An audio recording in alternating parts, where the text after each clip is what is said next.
बिस्मिल्लाहिर्रहमानिर्रहीम, अस्सलाम वालेकुम। इस मॉड्यूल के अंदर हम पांडास की एक और लाइब्रेरी को स्टडी करना स्टार्ट करेंगे जो कि पांडास की लाइब्रेरी है। पांडास की लाइब्रेरी भी एक ऐसा डाटा स्ट्रक्चर प्रोवाइड करती है जिसके ऊपर डेटा साइंस के, एआई के और मशीन लर्निंग के एल्गोरिथम्स बड़े अच्छे चलते हैं। पांडास की लाइब्रेरी हमें अरेज, सीरीज, मैट्रिसेस स्टोर करने की फैसिलिटी देती है। तो जो पांडास के अंदर पहली चीज़ हम स्टडी करेंगे है वो है सीरीज का डाटा स्ट्रक्चर। सीरीज जो है वो 1D यानी वन डायमेंशनल लेबल्ड अरेज होती हैं। यानी उसके अंदर जो वैल्यूज़ आती हैं उनमें से हर वैल्यू का एक लेबल भी होता है। ये इसी तरह है जैसे हम एक्सेल के अंदर कोई लेबल्ड कॉलम बनाएं और फिर उसके अंदर वैल्यूज़ रख लें, या हम किसी डेटाबेस में एसक्यूएल के अंदर ये काम कर लें। तो इसकी तमाम वैल्यूज़ जो होंगी उसमें इंडेक्स होगी और वैल्यू होगी। तो ये इंडेक्स वैल्यू पेयर हमारे पास चलेंगे और ये डेटा की डेटा टाइप ऑटोमेटिकली इन्फर कर लेती है। तो आइए चलते हैं जुपिटर नोटबुक के अंदर जिसमें हम पांडास के अंदर सीरीज़ बनाना और उसको इस्तेमाल करना देखेंगे। तो पहली चीज़ जो हमने करनी है वो पांडास की लाइब्रेरी को इंस्टॉल करना है, जो कि पिप इंस्टॉल पांडास की कमांड से हो जाएगी। जब जुपिटर नोटबुक में हम इस कमांड को यूज़ करेंगे तो इससे पहले हम एक एक्सक्लेमेशन मार्क डाल देते हैं। तो हम पिप इंस्टॉल पांडास के कमांड को रन करके देखते हैं।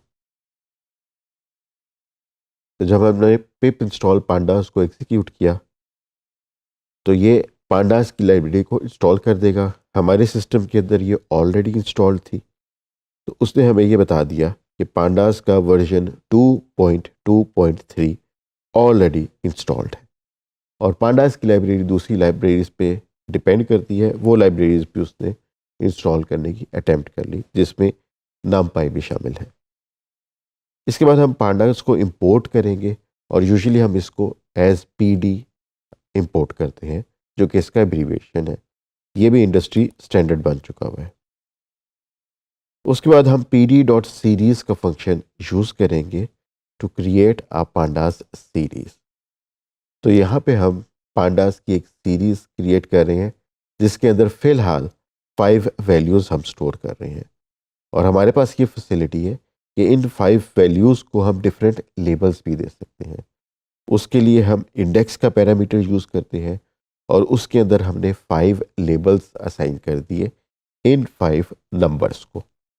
तो जो नंबर 10 है उसका लेबल हो गया A, नंबर 20 का हो गया B, उसके बाद नंबर 20 का हो गया C एंड सो ऑन। तो इस हम कोड सेल को एग्जीक्यूट करके देखते हैं और हमारे पास जो आउटपुट आई है उसमें सीरीज़ के अंदर वैल्यूज़ और उनके लेबल्स दोनों प्रिंट हो रहे हैं। तो हमें पांडास ने ये बताया कि नंबर 10 जो है उसका लेबल A है, नंबर 20 का लेबल B है और फिर नंबर 20 का लेबल C है एंड सो ऑन। 5 वैल्यूज़ आ गई। साथ ही हमें उसने ये भी बता दिया कि ये एक सीरीज़ है जिसके अंदर हमने इंटीजर्स स्टोर किए हुए हैं इन 64 बिट फॉर्मेट।